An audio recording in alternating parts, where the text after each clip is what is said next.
নারিকেলের গুঁড়া তৈরি করতেছি। পুরা নিচ্ছি নারিকেলরা, মুড়ি নিচ্ছি আর সিরা বাজে নিচ্ছি। আর মুড়িটা আর সিরাটা আমি বের করে নিলাম।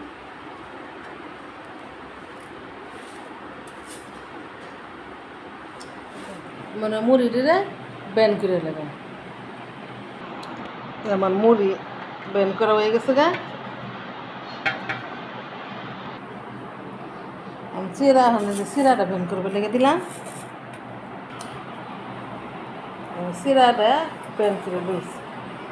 সিরা ব্যান করা হয়ে গেল গা। এখন আমি এটা খেজুরের গুড় দিয়ে মাখাইব। যেমন নারিকেল কুড়ানি, সিরা ভাজা আর বেশি মুড়ি।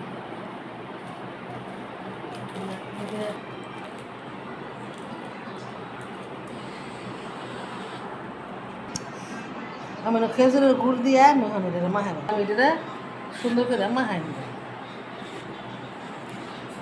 এটা বিকালের নাস্তা হিসাবে খাওয়া যায়, এটা সকালের নাস্তা হিসাবে খাওয়া যায়। এটা অনেক একটা জনপ্রিয় একটা খাবার। খাবারটা আমার অনেক পছন্দের, আমার মেয়ের অনেক পছন্দের। আমার মেয়ে আজকে বলতেছে যে মা নারিকেল দিয়া সিরা বাজিয়া গুঁড়া করতে খাবেন।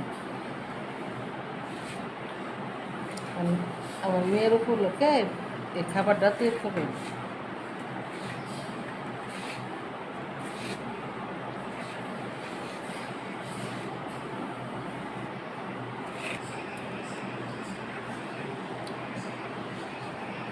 আমার মাহানিটা শেষ, এখন খাবার উপযোগী হয়ে গেছেন, সবাই খাবেন।